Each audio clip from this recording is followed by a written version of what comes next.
আসসালামু আলাইকুম দর্শক, যিনি বা যারা যেখান থেকে দেখছেন বা শুনছেন সকলকে ধন্যবাদ জানিয়ে শুরু করছি।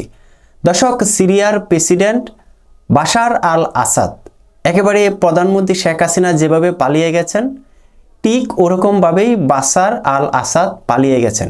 দর্শক, দেশের অনলাইন সংবাদ মাধ্যম কালবেলা তাদের শিরোনামে কি উল্লেখ করেছে আমি আপনাদেরকে পড়ে শুনিয়ে দেওয়ার চেষ্টা করছি মাত্র।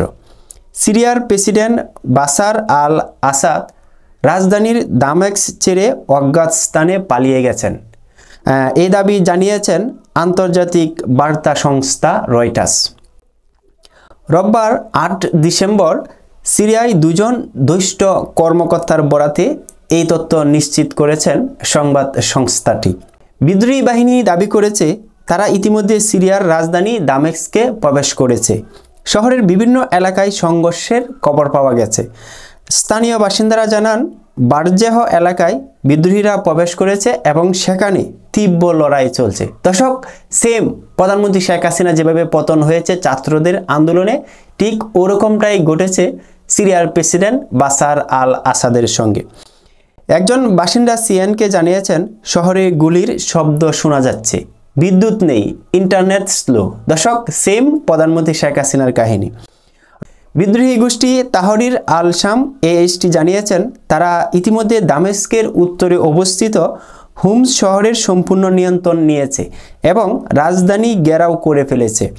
প্রায় 1.5 সপ্তাহ আগে শুরু হওয়া এএসটিআর অভিযানে সিরিয়ায় একের পর এক গুরুত্বপূর্ণ শহর বিদ্রোহীদের দখলে চলে যায়।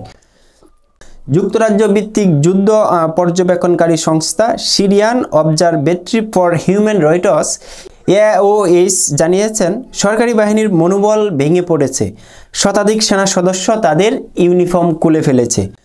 তাদের বলা হয়েছে সরকার পতনের কারণে তারা চাকরি হারিয়েছেন। দামেস্ক আন্তর্জাতিক বিমানবন্দর থেকে একটি ব্যক্তিগত উড়োজাহাজ উড়ে যাওয়ার খবর নিশ্চিত করেছে। সূত্র ধারণা করা হচ্ছে এই উড়োজাহাজ করেই বাশার আল আসাদ এবং তার ঘনিষ্ঠরা দেশ ছেড়ে পালিয়ে গেছেন। দর্শক, যেভাবে শেখ হাসিনা হেলিকপ্টার যুগে ভারতে চলে যান ঠিক ওরকমভাবেই সিরিয়ার প্রেসিডেন্ট বাশার আল আসাদ আন্দোলনের সময় এভাবেই চলে যায়। সিরিয়ার 14 বছরের গৃহযুদ্ধের এক অস্থিতিশীল অধ্যায়ের শেষে এসে বাশার আল আসাদের ক্ষমতা হারানোর দৃশ্যপট এখন স্পষ্ট। বিদ্রোহীদের বিজয় এবং আসাদ সরকারের ভেঙে পড়ার মধ্যে দেশটির রাজনৈতিক ভবিষ্যৎ নতুন এক অজানা পথে যাত্রা শুরু করেছে। দর্শক, প্রধানমন্ত্রী শেখ হাসিনাও কিন্তু সেমভাবেই পতন হয়েছে। যেভাবে বাশার আল আসাদের পতন হয়েছে ঠিক কোনো অন্য পথে বিদায় হয়নি বাশার আল আসাদের। হাসিনার যেভাবে গেছে বাশার আল আসাদ তার ভাগ্যেও সেভাবে চলে যেতে হয়েছে। দর্শক, গুরুত্বপূর্ণ যদি কোনো আরও নিউজ আসে আমার হাতে সিরিয়ার তাহলে আপনাদেরকে জানিয়ে দেওয়ার চেষ্টা করব।